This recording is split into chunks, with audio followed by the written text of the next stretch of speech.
Hi friends, 2036 సంవత్సరం నుంచి వచ్చినట్లు చెప్పుకున్న ఒక టైం ట్రావెలర్ న్యూక్లియర్ వార్ జరగబోతోందని ప్రపంచాన్ని హెచ్చరించాడు.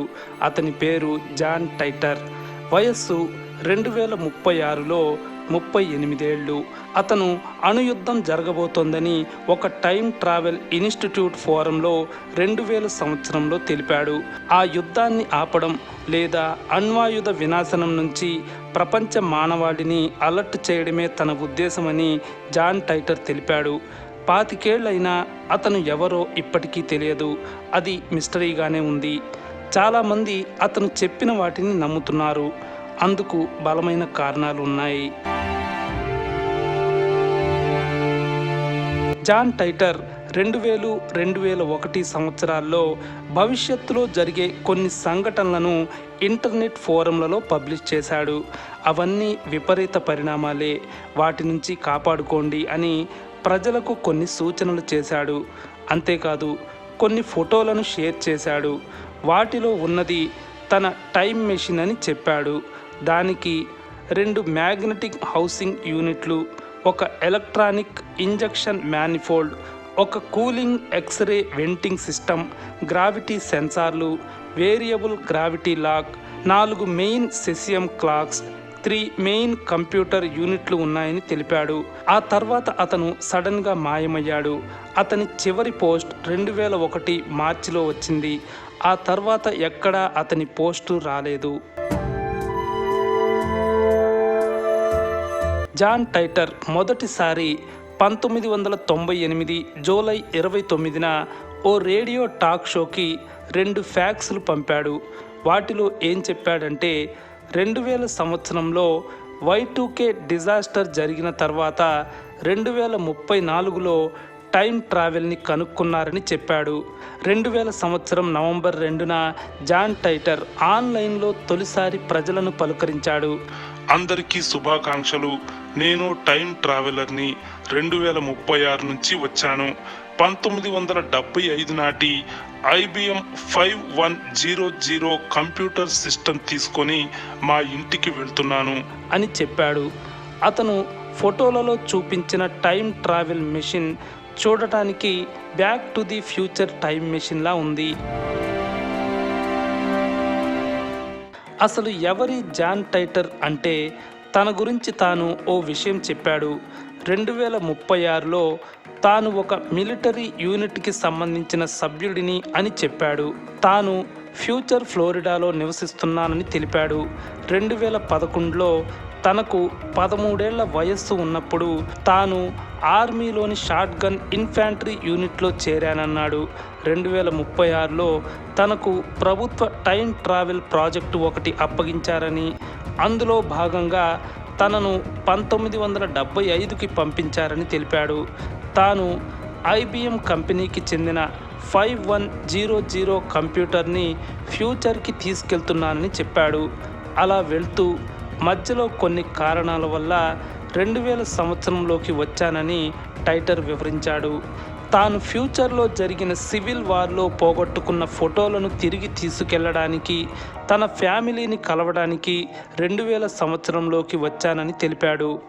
ఈ IBM 5100 కంప్యూటర్ ద్వారా 2036లో కొన్ని కంప్యూటర్ ప్రోగ్రాంలను సరిచేయాల్సి ఉంది అని టైటర్ వివరించాడు.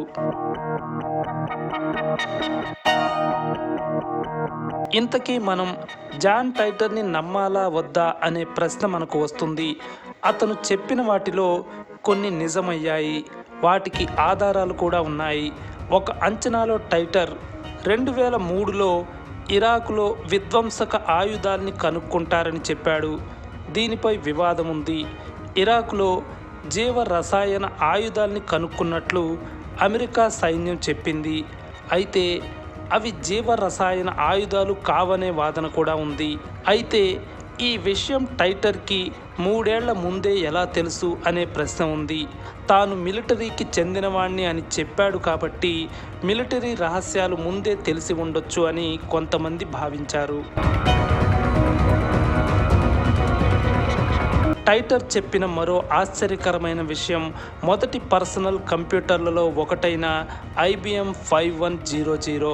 ఆ కంప్యూటర్లో ఒక సీక్రెట్ ఫంక్షన్ ఉంది అని టైటర్ చెప్పాడు. అది నిజమని 2004 ఆగస్టులో బయటపడింది. ఈ ఫంక్షన్ వల్ల ప్రోగ్రామ్స్ని ఆ కంప్యూటర్ పాత భాషల్లోకి కాపీ చేయగలదు. ఇందుకోసం IBM మెషిన్ ఫ్రేమ్స్ని ఉపయోగించుకుంటుంది. అయితే ఈ విషయాన్ని మొదట్లో IBM చెప్పలేదు. కానీ 2001లో టైటర్ బయటపెట్టాడు. ఆ తర్వాత అతను మాయమయ్యాడు. ఆ తర్వాత 3 ఏళ్లకు IBM కంపెనీ దీనిపై స్పందించింది. ఆ కంప్యూటర్లో అలాంటి సీక్రెట్ ఫంక్షన్ ఉంది అని చెప్పింది. దాంతో జాన్ టైటర్ పేరు మారుమోగింది. అతనికి IBM ప్రోగ్రామింగ్ గురించి బాగా తెలిసి ఉంటుందని, లేదా అతను నిజమైన టైం ట్రావెలర్ అయి ఉంటాడు అని ప్రచారం జోరందుకుంది. అసలు మొదటి తరం IBM 5100 కంప్యూటర్ని భవిష్యత్తులోకి తెచ్చే పనిని జాన్ టైటర్కి ఎందుకు అప్పగించారు అనే డౌట్ కొంతమందికి వచ్చింది. దానికి అతను ఆన్సర్ ఇచ్చాడు. తన తాతయ్యకి ఆ కంప్యూటర్ అసెంబ్లింగ్ ప్రోగ్రామింగ్తో డైరెక్ట్గా సంబంధం ఉంది అని అన్నాడు. తాను చెప్పేది నిజమని ప్రజలను నమ్మించేందుకు టైటర్ ఆ కంప్యూటర్లో కొన్ని ఫీచర్లను ఫోటో తీసి పోస్ట్ చేశాడు. నిజానికి అప్పట్లో కంపెనీ రూల్స్ ప్రకారం ఆ పార్టుల ఫోటోలను ఎక్కడా పబ్లిష్ చేయకూడదు. కానీ టైటర్ వాటిని బయటపెట్టాడు.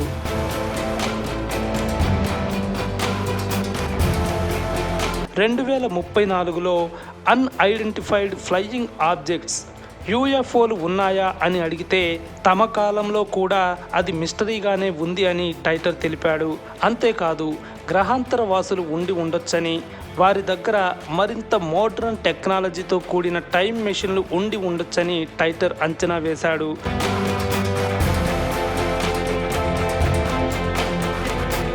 జాన్ టైటర్ చెప్పిన అంచనాల్లో కొన్ని నిజం అవ్వలేదు కూడా. 2005లో అమెరికాలో సివిల్ వార్ మొదలవుతుందని అన్నాడు. అలా జరగలేదు. అలాగే సివిల్ వార్ కంటే ముందు ప్రపంచవ్యాప్తంగా మ్యాడ్ కవ్ వ్యాధి సోకుతుంది అని, దానివల్ల ఒలింపిక్స్ క్రీడలను రద్దు చేస్తారని అన్నాడు. అది జరగలేదు. ఇంకా అతను 2015లో మూడో ప్రపంచ యుద్ధం లాంటి న్యూక్లియర్ వార్ జరుగుతుందని అన్నాడు. అది జరగలేదు. అలాగే అతను అమెరికాలో 2001 సెప్టెంబర్ 11న జరిగిన ఉగ్రవాద దాడుల గురించి చెప్పలేదు. 2019లో వచ్చిన కరోనా గురించి కూడా చెప్పలేదు. రష్యా ఉక్రెయిన్ యుద్ధం గురించి కూడా చెప్పలేదు. 2036 నుంచి వచ్చిన వాడైతే ఈ 3 కీలక అంశాల గురించి ప్రపంచాన్ని అలర్ట్ చేసి ఉండాలి కదా. ఎందుకు చేయలేదు?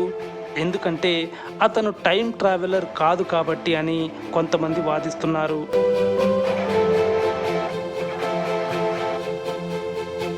టైటర్ మిస్టరీ ఏంటో తేల్చాలని చాలామంది ప్రయత్నించారు. కానీ ఖచ్చితంగా అతనెవరో ఎవరికీ తెలియలేదు. 2009లో ఒక ప్రైవేట్ ఇన్వెస్టిగేటర్ దీనిపై పరిశోధన చేసి ఒక విషయం చెప్పారు.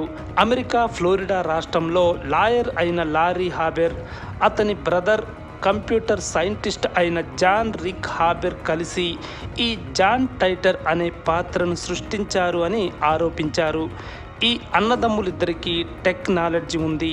పైగా లారీ హాబెర్ ఓ కంపెనీకి CEOగా ఉన్నాడు. ఆ కంపెనీ పేరు జాన్ టైటర్ ఫౌండేషన్.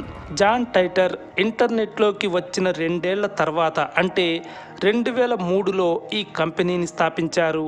ఇది పూర్తిగా ప్రాఫిట్స్ కోసం స్థాపించిన కంపెనీ. అయితే తమపై వచ్చిన ఆరోపణలను ఈ అన్నదమ్ములు ఖండించారు. ఆరోపణలు చేసేవారు నిరూపించాలి అన్నారు. మొత్తంగా జాన్ టైటర్ అనే వ్యక్తి నిజంగా లేడు అనే వాదన ఒకవైపు ఉండగా, ఉన్నాడు అనే నమ్మేవారు ఉన్నారు. ఎందుకంటే అతను ఉన్నాడు అనేందుకు ఎలాగైతే ఆధారాలు లేవో, అతను లేడు అనేందుకు కూడా ఆధారాలు లేవు. అందువల్ల టైటర్ ఎవరు అన్నది ఇంకా మిస్టరీగానే ఉంది. టైం ట్రావెల్ గురించి వార్తలు వచ్చినప్పుడల్లా జాన్ టైటర్ పేరు తెరపైకి వస్తూ ఉంటుంది. చాలామంది ఈ రెండు పేర్లను పర్యాయ పదాలుగా చెబుతారు. మరి మీరు టైం ట్రావెల్ని నమ్ముతారా? జాన్ టైటర్ నిజంగా టైం ట్రావెలర్ అని మీకు అనిపించిందా? కామెంట్స్లో చెప్పండి. నెక్స్ట్ మరో వీడియోతో పలకరిస్తాను. Take care. బాయ్.